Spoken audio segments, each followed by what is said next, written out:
This is Breaking Down Security, Special Edition. I am Brian Brake.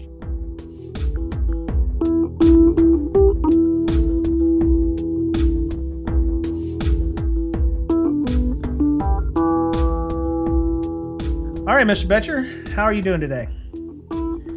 Doing good. Doing good. All right. Back from the Derbycon. Yes. Well, it's been about a week. It's actually been about a week, yeah, plus 4 hours for me. So I'm finally getting over the con crud. I mean, I had a cough for about a week after, and I worked out today, and I can definitely tell that I've not worked out in about 10 days. So Yeah. I haven't done the working outing either for a while, so I'm going to be hurting whenever I get back into it, which should be soon. Yeah. So Derbycon was a different experience for you and me this year. This was your second, of course. This was my first. I didn't see a lot of talks.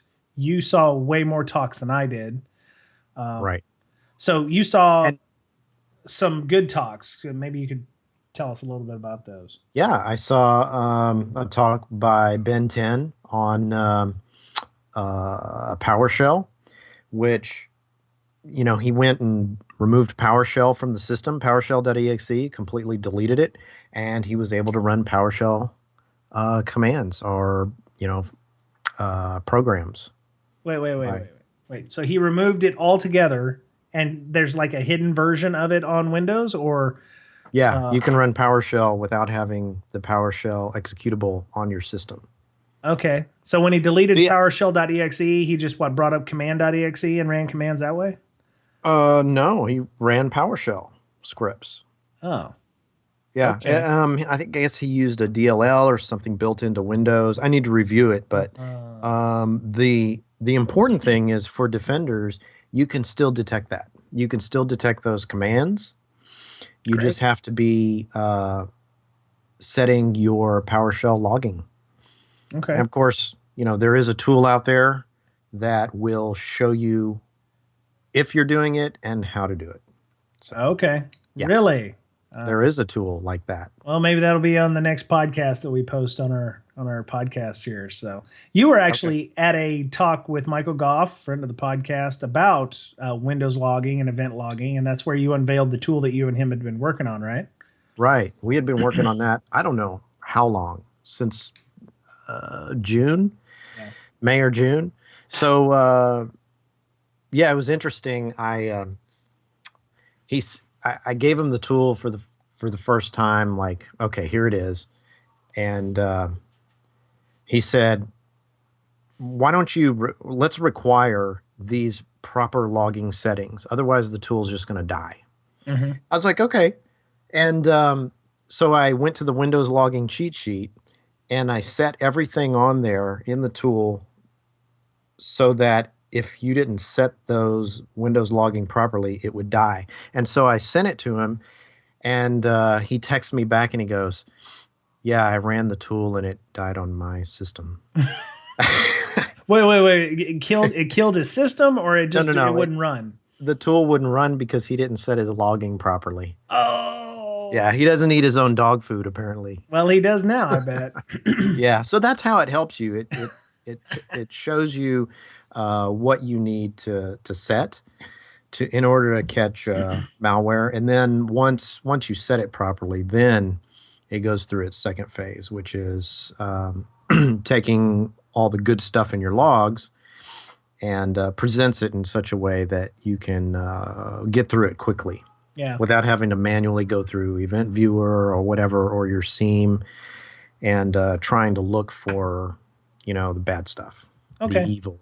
All right. Well, let's not give too much away, because that's like hopefully the next podcast. We'll be discussing that in depth, and there'll be a video and all that stuff. So let's go back to Derbycon. When he was speaking, did you actually get up on stage and answer questions, or did he just point at you and go, he's right there? He kind of told me to come up there. So I went up there. I didn't go on stage, but I just stood there, and then he kept going. And he just kept going, and I was standing there looking at my fake watch. So he's Pat to your Vanna. You were like Vanna, just standing there pointing at something. So I kind of snuck away, and I guess he sort of noticed, but didn't care. So I I didn't know exactly what to do at that point. So No, that wasn't uh, awkward at all. Then is what you're saying. no, but he also did an OWASP talk this past week Uh-huh. at the Austin OWASP. Okay. So he called me up there as well, and I said a few words about Oh, good. the application and what it does and that kind of thing. Awesome. Okay. So Yeah. other than your talk and the Ben 10 talk, you saw the WMI talk, which we're going to have that gentleman on. No, Ben 10 was the WMI talk, right? No, he was the PowerShell. Oh, the PowerShell. Okay. Who's the WMI talk then? I don't know the gentleman's names, but I have the little packet where's handy the here. Derbycon schedule thingy? Yeah, the WMI. Let's see. Why am I so sexy? Is the name of the talk. WMI attacks. Okay. So Matt Graber. Matt Graber. I've heard of him. Yeah, he's not an Austinite, but I follow him on Twitter, I think. So. These guys are from FireEye, I think. Oh. So they probably captured this stuff, and they're talking about it. Okay. Probably some malware using WMI calls that they captured and were able to analyze. Okay. So I think I'm going to look a lot deeper into WMI. We'll do a podcast on it as well. Yeah, we'll see what it's all about. We'll find a WMI expert and bring them on and have that happen. So, so of all the talks you saw, were they better or were they about the same as that last year's? I mean, was there any extra value? Overall, I think there were a lot more defensive talks this year. It was pretty awesome. I mean, excellent. Last year, you had to struggle to get a defensive talk. This year, I think it was more emphasized.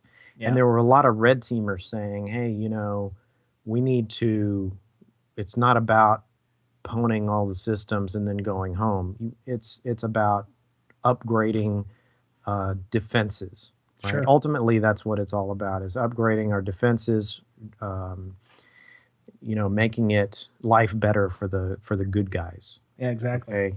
If you get up there and you talk, here's how you pwn a system this way, and you don't teach people how to defend against it or how to get better, you're not really doing any service to the community. So I think they've taken that to heart and they've accepted a lot more blue team talks, or it's becoming more and more sexy. Yeah. And you had awesome red teamers like Carlos Perez going out there and saying, look, here's what I do, and here's what you need to defend what I do. Yeah. You have to set this, you have to get this. And he showed us, that was a great talk, by the way. He showed us what he does when he exploits a system, what he does in Metasploit, and he's written a bunch of plugins for it, what he does post-exploitation to look what you have set on your system, which is what LogMD teaches you how to do. So you run LogMD on your system and you set it properly. He's going to, if he does compromise an endpoint, he's going to look and see that you've got logging properly, and it's going to be very, very, he's going to have a bad day because he knows that he can be detected. Yeah. So he looks for those things, and if you've got a hole in your system, he's going to exploit that. And nice. You won't be able to see what he's doing because you don't have your system set properly. So that was a great talk as well. That's cool. Yeah, most all these talks, I think, are on Iron Geek's website. I know that he was doing a fantastic job of trying to get them all up as soon as possible, so that was nice. Yeah, and the streaming was nice, too. Like the next day. Mm-hmm. Yeah, yeah. Almost. Yeah, he was doing a really good job of making sure those got up. So, so let me ask you a question. Second con, did you do anything differently this con that you didn't do the last con? And is there anything that you're like, like process improvement? Would you have packed less? Would you have packed more? Would you have done something differently? Would you have, done the CTF, which nobody apparently could do if they didn't already get in ahead of time because they overextended they had a lot of people doing it and they overextended the network. So that was on Trusted Sex Podcast. That's the first one I've ever listened to of theirs, which was a lot of background on what happened post Derbycon. So, well, what I've learned, well, I've actually engaged in conversation a lot more this year. Maybe it's because of the podcast, Mm-hmm. but I made an effort to get to know people. Like there's a guy DA667. Yeah. I like totally said, "Where are you?" On Twitter. I'm Yeah. here. It took about probably 2 days, but I finally met him on the last day, right? Yeah. So, and you were there as well. Yep. So I made a huge effort to meet that guy. And then Leslie Carhart, Carhartt hacks for yeah, pancakes. Yeah. X for Pancakes. I met her. Yep. I actually went and I saw her and I went up to her and said hi, and had a good conversation and met a lot of good people. So I think this time I really made a concerted effort to go meet people because you never know where those relationships can take you. Yep. Yeah. I my first Derbycon I overpacked. So I probably could have taken about half the computer stuff that I did. I packed my MacBook and my tablet and a bunch of other stuff. I even had like a little GoPro kind of camera that I was going to like put on a helmet or something and walk around with, but then I realized probably not a good idea. Yeah. So I didn't even take that out. So I was like, I didn't even need my big old bag. So yeah, I will definitely pack lighter this year. I could probably gotten away with just one bag with all my clothes in it and my tablet and my Tascam, and that's it. And um, travel for me was a pain in the butt. So I'll probably take like a red eye next time. Take like the 11 p.m. flight out of Seattle, get into Derby, Louisville about 8 a.m. That way I won't have to wake up at 2 a.m. and try to drive myself to the airport because I got about as much sleep on the drive over as I would have on the flight. So, it's kind of a push there. And I'm going to have a name tag next year. I think name tags will probably be good for me because I had a lot of trouble figuring out who was who because a lot of people don't put their real faces on Twitter and what have you.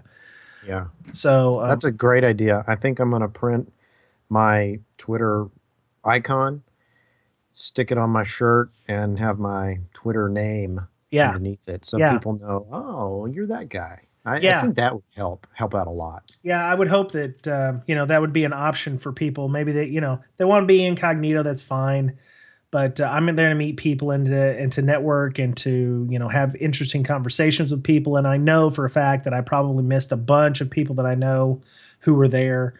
So next year I will definitely be a little more reachy outy on the tweets and have my name tag. So you know.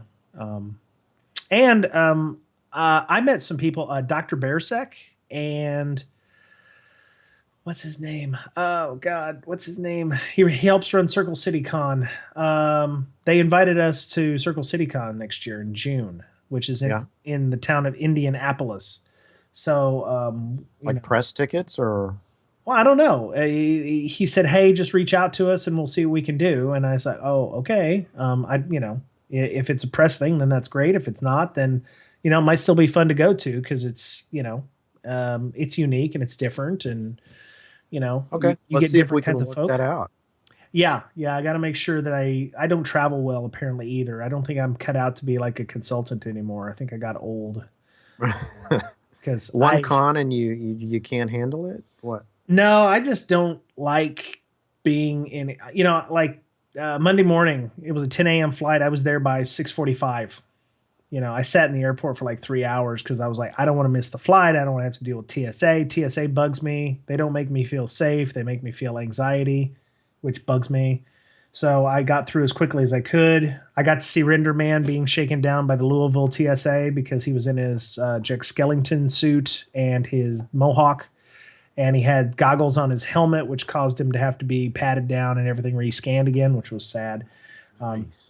So I hung around after I had gone through the rapey scan and whatever, and just made sure that everything was good for him and that nothing untoward happened toward him. So he got through okay. But yeah, I was there like 6:30 for a 10 a.m. flight, and I just I should have taken like an evening flight and gotten out of there instead of waiting the next night because I think it just made the staying an extra night in a hotel room even worse. I would have been here about 10 p.m. So, yeah. So if you're going to a con, don't overpack. Unless you know for a fact you're going to try to do the CTF, and bring a computer. Otherwise, I would probably not bring a computer. And if I did bring a computer and or a phone that was not going to be wiped, don't turn on Bluetooth and wireless. Yeah, I used USB tethering on my phone, on my MacBook and tablet, because I didn't want to use wireless tethering. So, so yeah, that was it. Glad I got to meet with you. We are actually supposed to have Jared Freitas on, but he couldn't make it apparently. So we will catch him at another time, because I'm sure that we have some very interesting things to discuss with him. So yeah, and he's been to many Derbycons. Yeah. Much more than us put together. Yeah, So, exactly. yeah, he's got some perspective there. So, Yep. Yeah, it was a good experience. I hear that they're going to make it bigger by expanding it into the adjacent hotel. If you listen to the Trusted Sec podcast, they decided that was probably not a good idea. Oh. So they are not looking at that at this time. So, that was my opinion as well. Yeah, I was not a fan, because I remember walking from the Marriott to the Hyatt, and it was a pretty decent walk. I mean, it wasn't like just open the door and walk down the hallway and you're at the next hotel. It was about a 5 to 10 minute walk. So if you're, having to walk between talks or something, you're going to have to plan accordingly if you try to do something like that. Oh, it was under 5 minutes, but you did have to walk through a parking garage. Yeah. So you got security issues and such there. So, but yeah. So, that was it for our special. This is the last Derbycon thing we're going to do, because I had some extraneous audio. I have some audio of Haydn, who you're going to hear twice on this podcast, one with an interview with him and Megan about their experiences at Derbycon. And then Haydn and his friend Ganesh, who work together, they're colleagues. I actually got their audio at Derbycon, and, we were there sitting there talking at Derbycon. So, yeah. So any last things, Mr. Boettcher, you got? Nope. All right. I mean, that's it. It's a great convention. Yeah.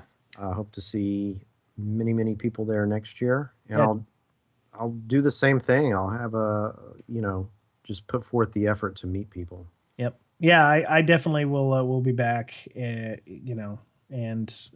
it's probably one of the only few that I will go to, if I do go to that one in Circle City, maybe. So, so where can people get a hold of you on Twitter? They can reach me on Twitter at BoettcherPwned, BoettCher, PWNED. All right, and I can be found at Brian Brake, BryanBrake, all one word, and our official Twitter is at BrakeSec, BRAKE-SEC. We have a Patreon, and if you're a Patreon user, I know we only have like 5 people. If you want to donate to Patreon post breach, that's fine. But if you are a member and you do support us on Patreon, if you use a password, change your password. I don't know if you've been under a rock, but it's October 5th when we recorded this, and they'd had a pretty heinous breach. They said their passwords were hashed properly. But, go ahead and change your passwords anyway, just in case, because we love you and we don't want you to have any issues. So we're on LinkedIn. We have a Facebook group. Our RSS feed is breakingsecurity.com/RSS. We're on iTunes. If you want to leave a review on iTunes, please feel free. Just Google up iTunes space Breaking Down Security, and you can find it that way.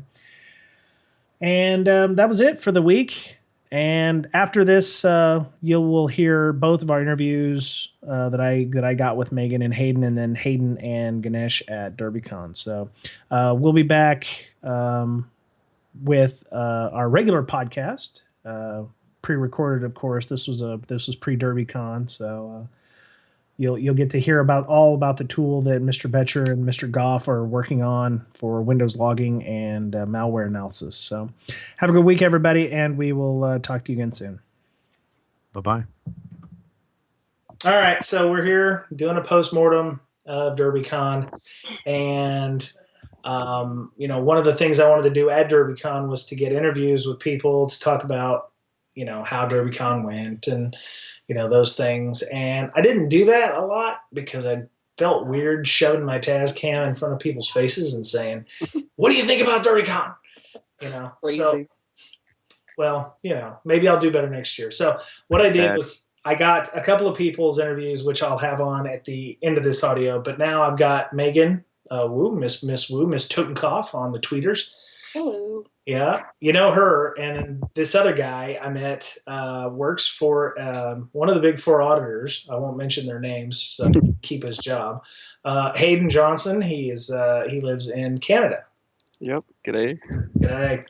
Yeah. So we talked to you, Hayden, a little bit at Derbycon with your friend Ganesh, who Sure did. I thought about having him on, but I don't know what his Skype handle is or if he has one. So we'll just let that slide for now. So Megan, you were actually a speaker at Derbycon, not just one talk, but two. I don't know how you managed that because there's some people that we know can't even get a single talk approved. They didn't try hard enough. Wow. Wow. Send them beer. That and I kind of it's funny, but I kind of DDoSed the review board. Oh yeah? Not like actually, I didn't really like attack their servers or anything, but like I think I submitted like 4 or 5 CFPs. Really? Is that what it's kind of like the spaghetti approach where you throw enough stuff at them and they're like, okay, fine. Yeah. So you you submitted 4 or 5 talks. Were they all with, various people, or was it just the 2 that you got accepted were with, with a partner? Yeah, they were all with various people. I'm working on this whole imposter syndrome thing, but okay. Yeah. All right. So your first one, I actually saw the second one on mentorship. I thought it was quite good. Thanks. Yeah, the first one was on Pavlovian response in security? Yeah, Pavlovian security. Basically talking about how we can change our security programs in order to make it so our users want to be secure and develop more secure habits. Oh, very nice. Very nice. And that one's on, both of your talks are on Iron Geek's website, right? Oh man, yeah, he had them up. Yeah, he was end of day 2. I mean, Adrian's always like 4 hours. Yeah, he was very quick this year, getting everything up. I think even he had half of day 1's by like the beginning of day 2 or something. So he was a mad uploader. So yeah. So so maybe I could talk to Hayden about some of the talks that he went to. Yeah. Did you what other talks did you go to, Hayden, other than the mentorship by Megan? Yeah. Lee's TLS fingerprinting. Oh yeah, I went to that one. Yeah, that we was both set up the front on that one. Yeah, that was a good one. And then the WMI talk. Everybody went to that WMI talk. Yeah, it was so busy. I had to leave like halfway through. What was the deal with that one? What was so big deal about that? Well, it was red versus blue. So it had all the sexiness of red team. And then the blue side of it as well. So it just was like everyone was interested. So they just lined up for miles. Okay. Yeah, I saw the line for that, and I was like, oh my God, I'm not going to get into that one. And Boettcher, he said he was in the line for that one. And he was doing like the nightclub thing. He could only go in when somebody else came out. So at some point he was able to get in and see part of the talk. So well, for about 10 minutes, they were fighting with people telling them to put their hands up if they had a seat next to them. Oh, really? So it was hard getting asses in seats, is basically? Exactly, especially with those thin seats. Yeah, seats were rather thin, I thought. Yeah, it was like two people to three seats. Yeah, that was rough. But it's not always the seat's fault. Sometimes some of us have a little extra. Yeah, I got a little junk in my trunk, so shoulder width than anything. Yeah. My milkshake brings all the boys to the yard. So well, not only that, but it's like, oh my God, why is this stranger sitting next to me? Oh, right. And the chairs are like really close to each other. Yeah. So you have to get really comfy with people. Us U.S. Americans like our personal space. Yeah. So, I enjoyed the TLS fingerprinting one too with Lee. We're definitely going to have him on in the near future to talk about that one. He actually he was explaining in a demo at LobbyCon, which is for those of you who've not been to Derbycon. LobbyCon, HallwayCon is like the stuff that happens outside the talks. So we were down in LobbyCon and he was apparently demoing this for somebody and found a bug. So he was like, oh yeah, he sent out a Twitter like, don't use what I've got out there because there's a bug I found, and it had something to do with the file formats. Like once you export the report from the TLS. You can't import it back in from the exported value or something. But he's probably already got that fixed. He's probably mad and gnashing his teeth right now talking about it. So Yeah, he didn't say anything this week, so I assume it's pre-fixed. very cool. Very cool. So those were the only 3 talks you got to see, Haydn? That I can remember, considering Derbycon went so quick, and then I was meeting everyone. It was my first time. It was like a second gone. Yeah, it was very quick. I think I would have met more people had I have had name tag. Yeah, definitely. Name tags of Twitter handles or people's names, so I'd be like, "Oh, I know you. You're Mick Douglas," or I know what Mick Douglas looks like, but it would have been nice to know who I was talking to. Like, it was all weekend before I actually got to meet DA667 on Twitter, and and then J Street and everybody was out. So, Megan, did you see any other talks other than the 2 that you gave? Yeah. So, first of all, I love the implication there. I'm just like, no, I'm too good for other people's talk. Well, you had red carpet treatment, right? Because you had a yellow badge. Prepare for your talks and everything, but yeah, she had a yellow badge. Yeah, I'm a speaker. I'm making that same exact face.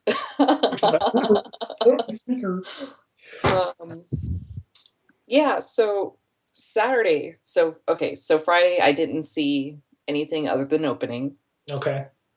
And then gave the 2 talks, one with Ben 10 and one with Moe. Yeah. And after that, I guess I was more wound up and anxious than I thought. So Saturday, I just kind of hid all day. I wondered where you were. I was walking around. I was like, where the heck is she? Is she doing the CTF, or is she hanging out in the... No. I don't do the CTF. Were you behind the curtain with all the Derbycon folks in that area behind the coat check area? No, actually. So what was it? Were either of you at the closing ceremonies? No, it was packed.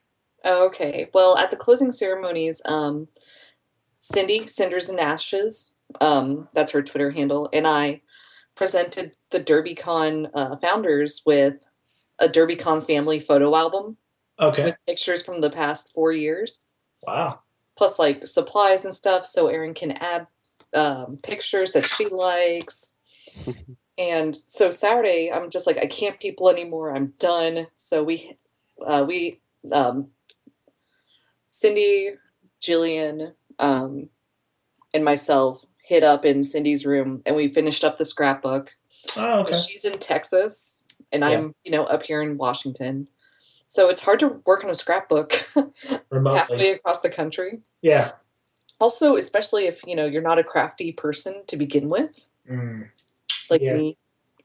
So we turned on the TV, and it was great because they streamed a track 2. Yep. So we were able to watch a couple of talks. My favorite was the one with Ian Ammett and Alex Hutton. What was that one on? That was the one about social media risk metrics. Okay. Yeah, you definitely, it's really cool to watch. I would definitely recommend you go out and you watch the recording. Okay.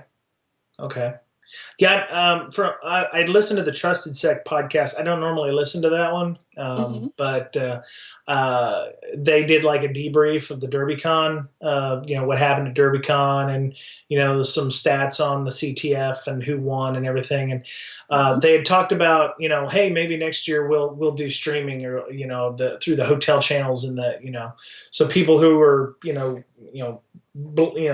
with the con, they can go up to the room and rest a little, and then come back down later, or and watch the talks on TV. And somebody had apparently said, well, why don't we try to do it this year?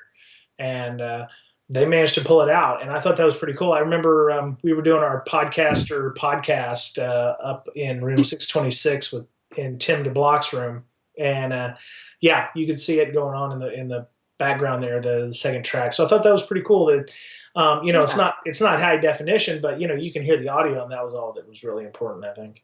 So right, and it did freeze a couple of times. Mostly it froze when they got iced, which was hilarious.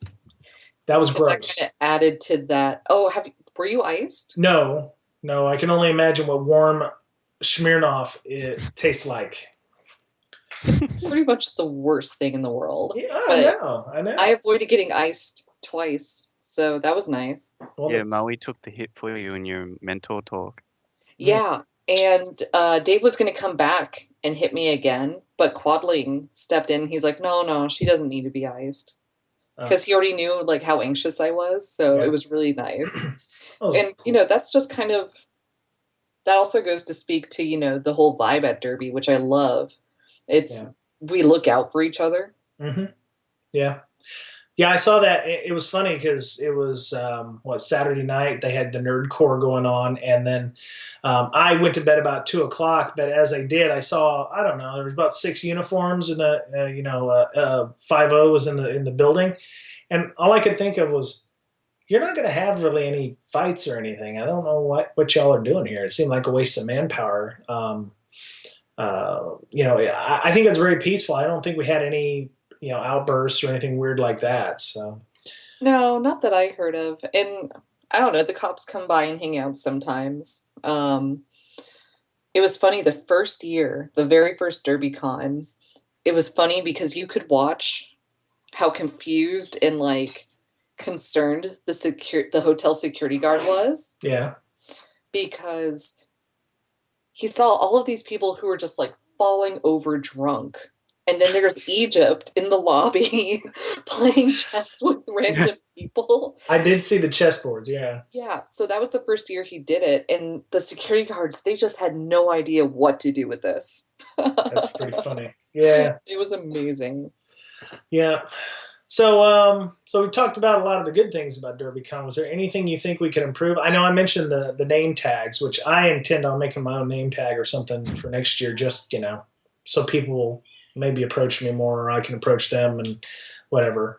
There's a lot of people I said hi to, don't remember their names or anything. Yeah, it kind of sucks. Yeah. Yeah, but unfortunately that happens at every con. Yeah. Really? Oh, yeah. Okay. I have this game called Have you met my husband? Yes. Oh, okay, right. Oh, as a way to introduce him with that. Because I have like so many people and there's thousands and thousands of them and I don't want to be rude.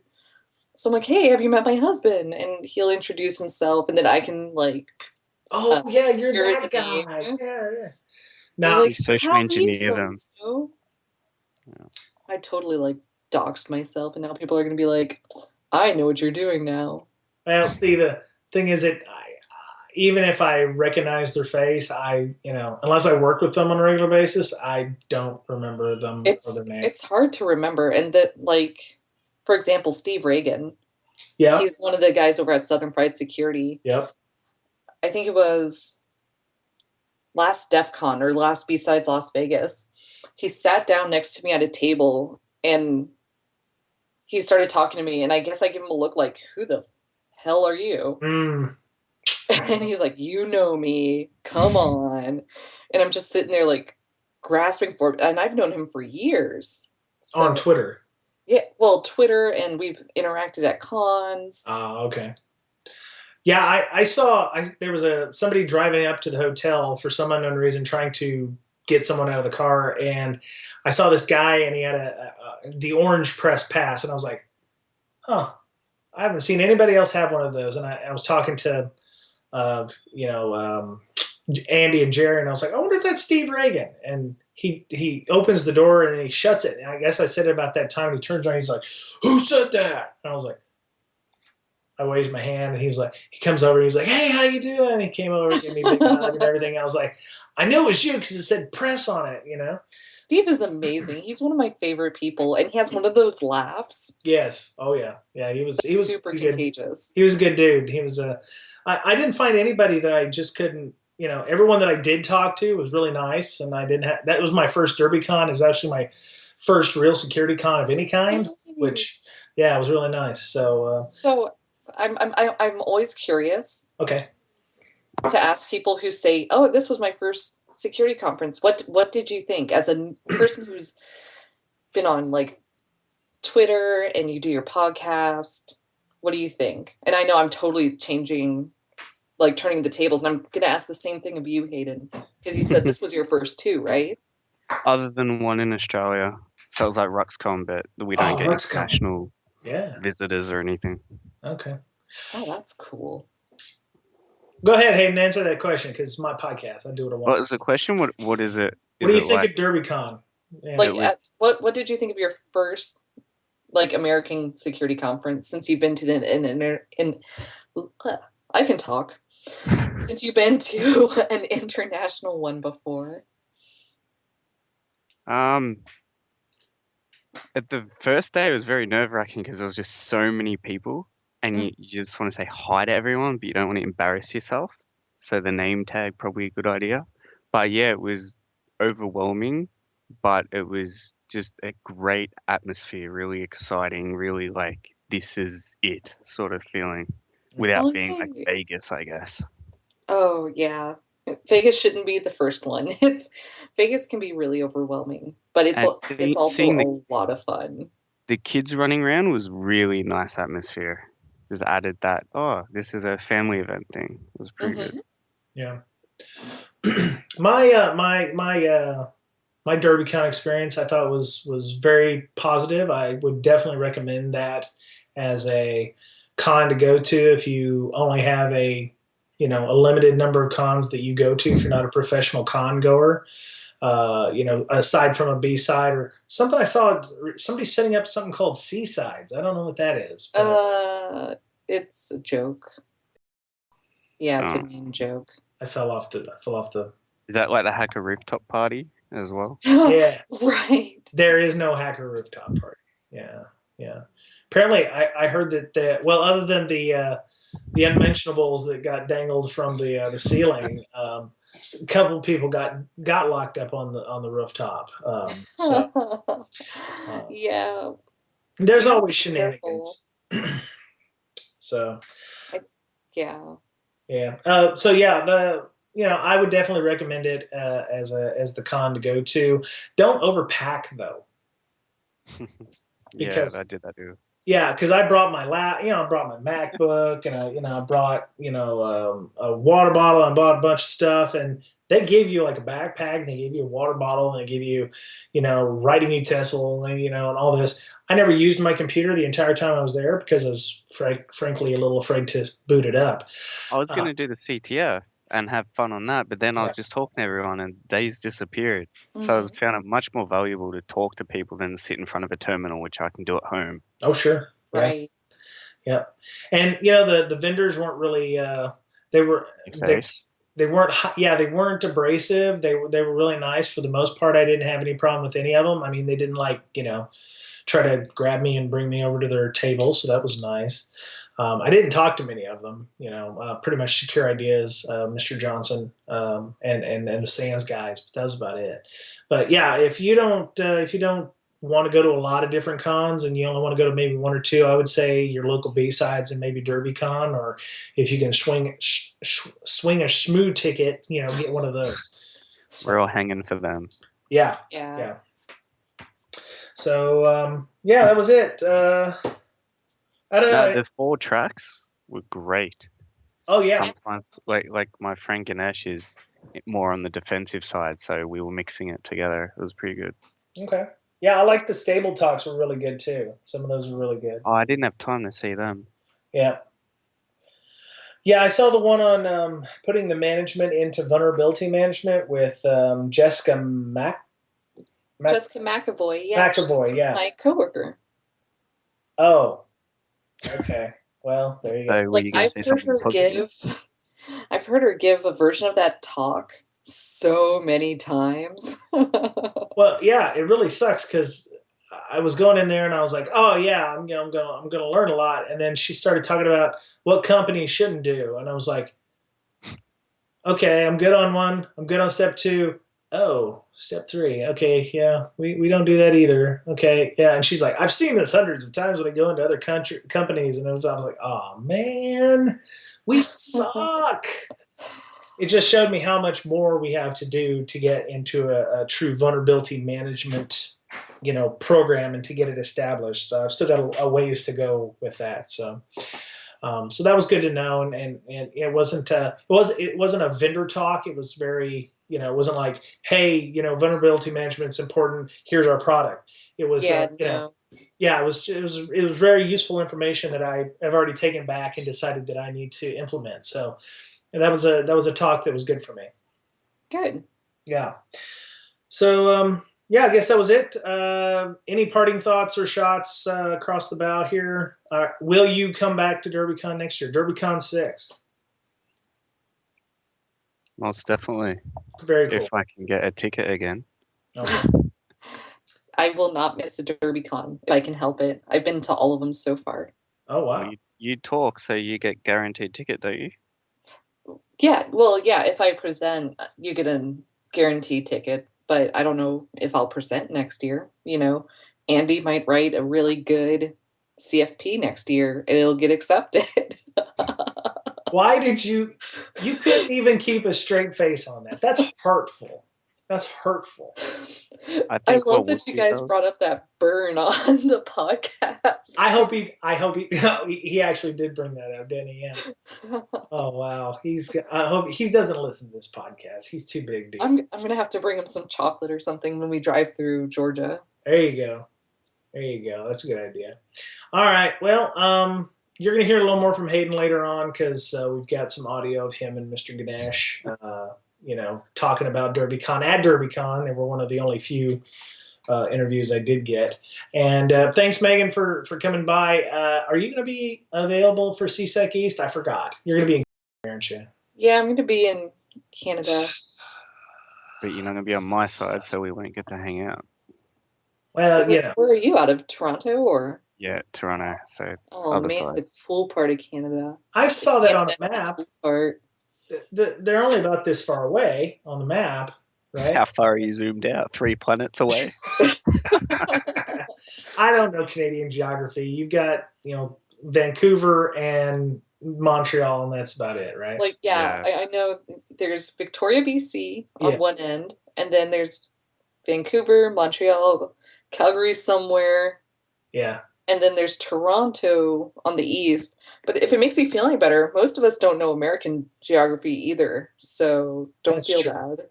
No, I'm kidding. I've only been here a year. I don't even know all the provinces. Oh, where are you from? Australia. Oh, well, that would make sense why you went to an Australia security conference then. Yeah, RuxCon, yeah. Yep. I actually know where Manitoba is. I like geography, so I've been to quite a bit of Canada, at least the eastern part. So it's a lovely place. Prince Edward Island, Halifax, Nova Scotia, which when I lived in Missouri and didn't know a lot about the world, I was like, man, one of these days I should really go to Halifax, Nova Scotia. And then I got to go there. It was really lovely. Oh, nice. Yeah. And Vancouver's nice, and Victoria up here is in our neighborhood is really lovely. So. If you ever get a chance to go up there, they have CanSec West, if you're a big fan of Vancouver. So, and the bigger conference there, eh? Yeah, huge. The weekend before Thanksgiving, B-Sides Iowa is going on. I think it's their first B-Sides. B-Sides Iowa? No, Idaho. Oh, Idaho. Idaho. Okay. Okay. The one with the potatoes and the cows. Yeah, happy cows. Okay. Well, when's that one? That's the Saturday before Thanksgiving. Oh, right. Okay. Jay Radcliffe and a couple other folks who are hosted out of there. I think a couple technology companies are out of there. I don't remember. Okay. I was just like, oh, you're running B-Sides Idaho? Sure, I can theoretically drive there. Oh, no, there's going to be snow on the ground. I can't drive there. Yeah, I was going to say, that one's, where is it going to be? Like Sun Valley or something? It's going to be in that area? No, it's going to be at Boise. Boise. Oh, okay. Yeah, and he's like, oh, Boise's a really cool town. I'm like, that's really cute. It's going to be like 20 below with snow up to your... In November? I don't know. It snows up there. I know that. Yeah, but it's kind of like Wenatchee, right? On the other side of the mountains. I don't know. Another thing hackers don't know about is meteorology. Well, I observe the weather. I just don't know a lot about meteorology. So, I haven't actually been to Idaho. My wife went to Sun Valley for a conference one time. She said it was really nice. So it kind of smells like poop. Wait. Sun Valley smells like poop. No, the whole state. Oh God. I'm sorry, Brian. It goes all over Idaho listeners. I'm sorry. The theories expressed by Megan are not the theories expressed by Breaking Down Security LLC. Oh my To change topic, Georgia was really nice. Oh yeah. Atlanta when I was flying in, because we don't have a direct flight between Toronto and Louisville. Derbycon, Kentucky, Louisville. Yeah. It was nice bushes, trees everywhere. Nice. Yeah, Hartsfield's a nasty airport, but yeah, they yeah, it is. It's awful. My grandfather used to say people going to hell fly through Hartsfield, so he's very opinionated. But yeah, there must be like 1 million people in Atlanta because everybody I talked to knew Andy and Jerry and were from Atlanta. Because they're so cool. I know it sounded like sarcasm, but they are actually cool. Yeah, they are pretty awesome. I can't lie to you there. So, yeah. And then there's Armor Guy, who's amazing people if you haven't met him. Mr. Martin, I met him on the podcast here, but you know what? The only thing that got me about Derbycon was I forgot to get actual interviews. I had an interview with Katie Masuris. Hello, Miss Katie. If you listen to the podcast, please get a hold of me because I would really like to talk to you about the Belgium trip. And I was supposed to interview Ruben Paul, but for some reason I could never find him, and we got mixed up and our times mixed up, so I couldn't get a hold of either one of them. So Manu and Ruben, if you happen to listen to this, please get a hold of me. So all right, so we're over time because this was way longer than I wanted it to be. So I appreciate you both coming on, and if you guys have any topics or anything you guys would like to do on the actual podcast, please feel free to hit me up. Definitely. Thanks for having me. All right. Thanks, Megan. Thanks for the invite. It was awesome fun. No problem, Hayden. Have a good one. See you guys. So it's the end of Derbycon, and the closing ceremonies are about to occur. And I've had some groupies this week that have been hanging out with me because apparently I'm an attractive bastard. And we're the hardcore fans. You are the hardcore fans. I've got Haydn Johnson here and Ganesh. What's your last name, Mr. Ganesh? Ganesh Ramakrishnan. Ramakrishnan, nice. And you are both Canadians living in Canadian. You're not Canadians. Yeah. Yeah, there exactly. we go. Yeah. Everyone's been giving us a hard time over that. I'm sorry, but yeah. Including Delta. Yeah. Oh, including Delta. So, Ganesh, you said this was your first con ever, not just your first Derbycon. Like me. Yep. I've been to B-Side Seattle, but that's not the same. There's nothing ever that I've ever attended before. Awesome. So, you guys, you really enjoyed your first Derbycons, yeah? Yeah, it was lots of fun. It's crazy. Nice. I think finding people that you follow on Twitter in real life is a very interesting challenge. Yeah, it's quite fun and quite hard. And then it's like you find that guy and you're like, it's not what I expected. No. Yeah, I expected you to be taller. Everyone's Twitter picks a year-old. That is what I expected about you. Oh. Not the female part. Oh, okay. Right. Yeah. So, what did you guys see any talks? Did you enjoy? We saw a lot of talks. Maybe not on the first day. Second day was good. Yeah. Even this morning about malware analysis was really good. Okay. But most important, it's the LobbyCon that really, try to help you out in terms of blend with the InfoSec community. Yeah, that's true. I actually did a lot of the LobbyCon. I thought I was going to see more talks, but I was trying to see a lot of the blue talks so much. So yeah, talks I went to were really good, really interesting. So from an offensive security point of view, they were pretty good. A few things we can try. That's cool. And then the Reader VM on threat hunting was really interesting. I saw that too. That was really nice. Sort of what we do day to day. So I'm trying to take that and see how we can implement it in a day-to-day process. And how about that talk with Lee Brotherson, man? I think he probably was best talk of the show. Yeah, I agree. No, I'm not being facetious. Yeah, actually, it was a really interesting talk. I actually bugged him over dinner. I bugged him over dinner over his tool. Oh, yeah? To see how can I use it and play along with it. And he actually showed me a demo right now in some time ago. Yeah, and you helped him find a bug that he's got to fix. So. I didn't do anything. I was just bugging him and he found a bug. I was like, oh my God, I need to code on it. I saw his tweet and was wondering that. I was like, okay, so is he going to do that on the flight? So I asked him, like, can you show me a live demo? And he was really happy to show it. He was really excited. Cool. Yeah, that was nice. Mr. Boettcher's tool went over pretty well. I was talking to Tyler Hudak at Sex Shoggoth. He did some of the malware classes before Derbycon, and he had heard our podcast about malware analysis and realized that there's probably some stuff he needs to add to his curriculum for log analysis for how malware works and stuff. Good.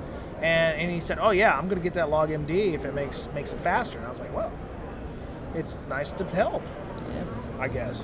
So, will you come back next year? Yes, definitely. So, if this was an eBay rating, what would you give it? Out of 10, 20? A plus plus plus plus plus plus plus. B plus. Must visit. Will come again. I would say because it was my first con and you don't know what to expect, I'd give the full marks for it. So I would say B plus and improve the seats in the talks. Wider seats. Yeah, I'm like a slim, leather seats. Wider seats. Wider seats. I'm a slimmer guy, and even my shoulders hang over the edge, so everyone's like sitting on 1.5 chairs. Yeah, but you're like a Paragon Adonis kind of person. Yeah. Even I'm slim, and those guys that aren't lucky like me, just hanging off 4 chairs or something. Well, they were packing them in like sardines, but they had to because a lot of it was standing room only in some places. Or it was like hanging out at a nightclub. It was like, oh, you can go in. Oh no, the club's full. You can only go in when somebody comes out. And I'm like, what is that? And with that, it was the body odor as well, just like a nightclub. Oh, you know what? I didn't have a lot of that. I know some dirtbag got in the elevator with me and just totally... Oh, never mind. That's another old story. Yeah. That's not an old story. That happened yesterday. You have to do a separate interview on that. Yeah, I'm going to have to cut that part, I think. So, but, yeah, that was god-awful. So, I like the vendors. They weren't pushy like I thought they would be. I thought it'd be like, like freaking... like, oh, please come try our product, whatever. But no, they were very chill. It wasn't I found them wasn't nice high pressure. Entertaining. I haven't been the only conference I've been to is one in Australia, and the vendors were fine there. So it's the only thing I can compare against. Yeah. That's nice. Yeah, they're nice small tables. They weren't right in your face. You could walk around easy, so it was great. Mm-hmm. Yeah, I like the flow of the whole conference was nice because you didn't have to worry about blockages too much or backpacks hitting you in the face and things like that. All right. Yeah, I liked the swag this year. It was very simple. I actually overpacked. And it's nice, actually. When I first opened it, I was like, laughed, was there a water bottle in there? Yeah. And then walking around, seeing everyone. Yeah. And then you end up filling with all the free t-shirts that you get from all the vendor stuff. Exactly. Yeah, I brought a water bottle because I was like, oh, maybe I'll need to have one. And then they give you one, so it's nice. So if you come to Derbycon, make sure you stay hydrated. Yeah, and don't bring a big laptop unless you're planning on doing the CTF. How'd you do in the CTF, by the way? Oh, I had fun trying to connect. Yeah. You couldn't even get connected to Wi-Fi?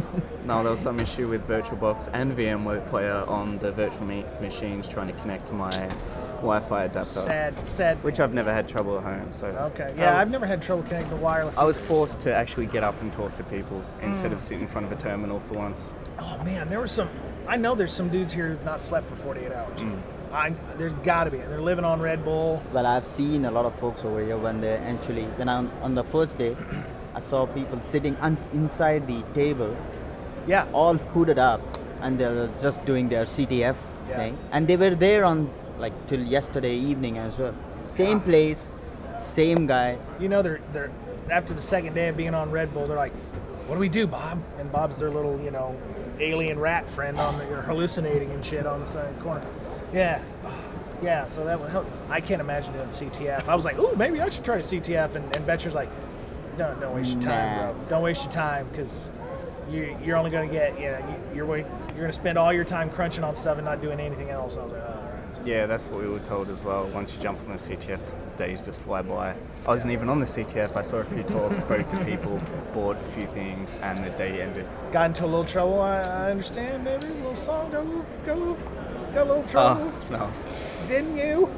No? Okay. No, I was not caught doing anything in trouble. Okay. Plausible deniability, that's cool. Yeah. That's cool. So yeah, I'm actually here for another day, so I'm going to get to see what the after Derbycon party looks like. Is your room the same price for tomorrow as well on the Derbycon discount? Oh yeah. That was a huge discount compared to where we're paying Heck yeah. 10 minutes away. Yeah, well, if you even think you might remotely even want to go to Derbycon, get the room block when it happens. Straight Don't wait away. until the last minute. You can always I'm coming release in your next reservation or sell it to someone else. Same with the tickets. You know, there's people selling their tickets up until the day of, and you know, you can always sell them or say, oh, I can't use this. Somebody want it, and there's always somebody taking it. You could probably book a hotel room, pay for it, and then sell it and make a couple bucks on it, and it's still heaps cheaper for the person who takes if you're it. into capitalism, I guess. Yeah. It's not a couple bucks. It's a lot of money you make out of it. Yeah, and you're not walking 7 city blocks in the rain. That was unexpected. The rain was unexpected. Yeah. And then the pub or whatever we turned up to had an hour wait, so we went somewhere else in the rain. Oh, that's right. That was good fun. That's and right. Flip-flops and all. Oh, 6 miles in flip-flops. That's something you don't do. And an apple teeny cider? Was that the drink that we Yeah, had? Johnny Appleseed cider. Yeah, the hard apple-ish. cider was Apple very juice. good. Yeah, I'll have to find some of that when I get back to Seattle. So, is there anything else you guys would like to say or talk about or mention? No, it's just trying to remember who's who. Yeah. Who has a Twitter handle. And that Brian and our Twitter handles are our names and quite boring compared to everyone who has creativity. Well, no, Ganesh is creative. Hyperphysics at Hyperphysics. Yep, I'm Hyperphysics on Twitter. Yeah, and you're at Haydn Johnson. Yeah, nice and lame. Haydn Johnson. Yeah, Welsh spelling, so it's nice and different. That's cool. There's a lot of takeaway for me. Yeah. From this Derbycon. Yeah, I always like to see talks that are actionable that you can take back immediately.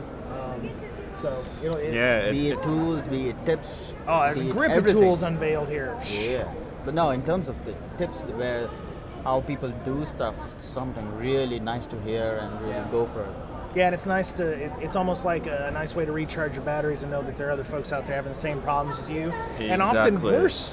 You're like, whew, glad I'm not that guy, So yeah, it's always Sometimes you also come to know that you're on the worst side. You have to fix that up. Man, we suck. I gotta fix it. Yeah.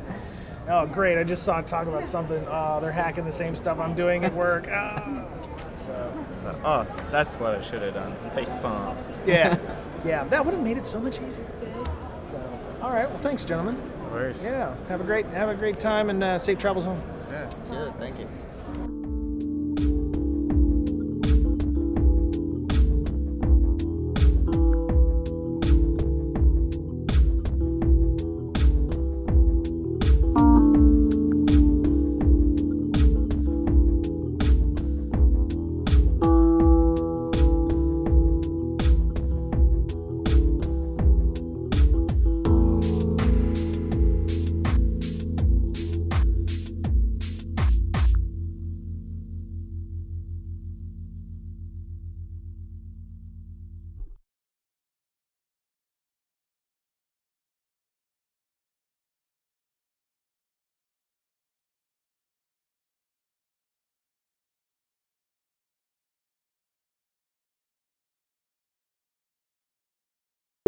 Is there only 1,500 people that attended the conference? Actually, they said there was 2,100 total. So wow. Yeah. Oh wow.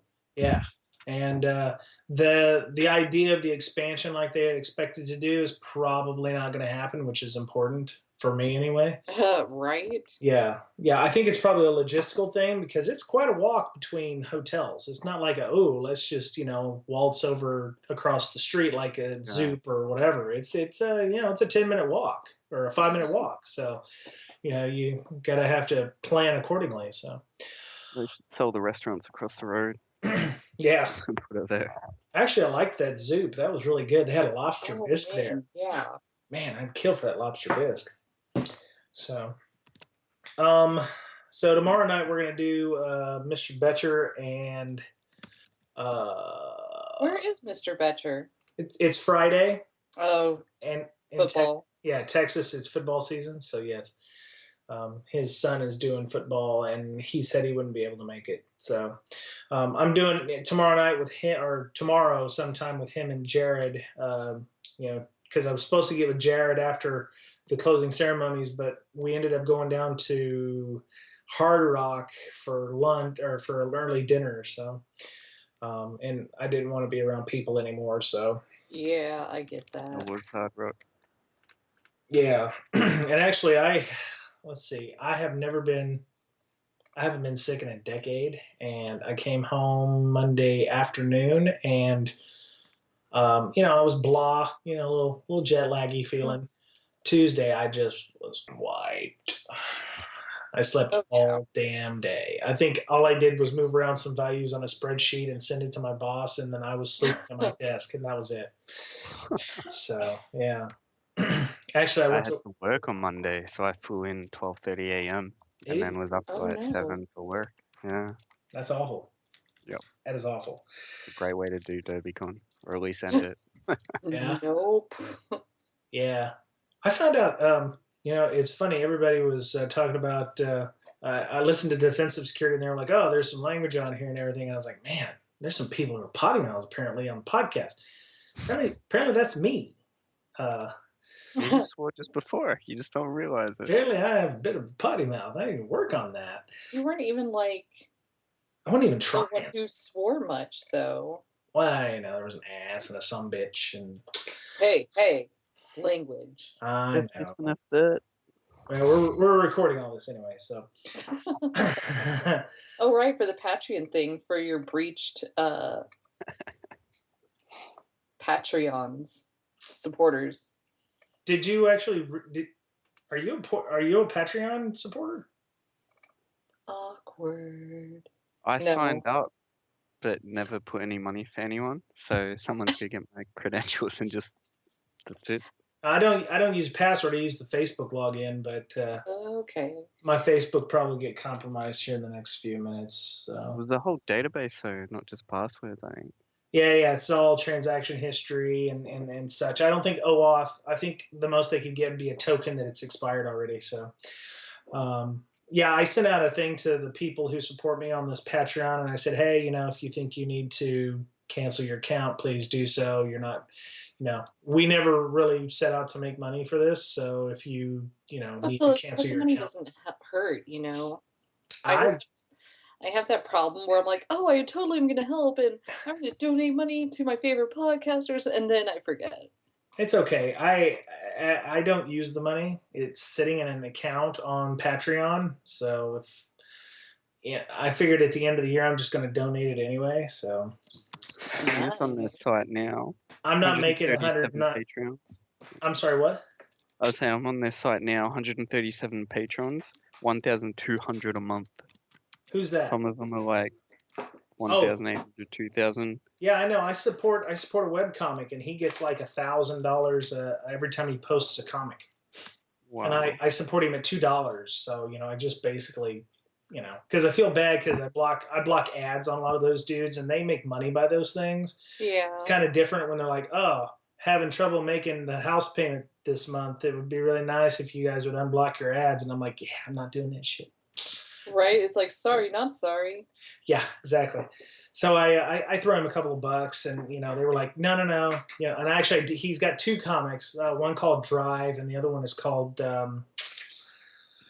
I forget. It's about a boy and a duck and an old man and stuff. Anyway, and I gave classic stories. Who? Nothing. No, I have to look it up here now. You got me. Got me again. Sheldon Comics and Drive Comic. Those are both done by the same guy. And I gave like $2 to each one, and he was like, no, you'll have to give it to one. And I was like, shut up and take my money. And he was like, all right, fine. So I gave him like $4. So they're pretty funny. So I can't argue with that. And I like the stories. So That's good. Yeah. So you're such a good person, Brian. Shut up, you. The potty mouth there. Yeah, great. All right, so let's get started. Let me do a quick 2-second space, and then I will go.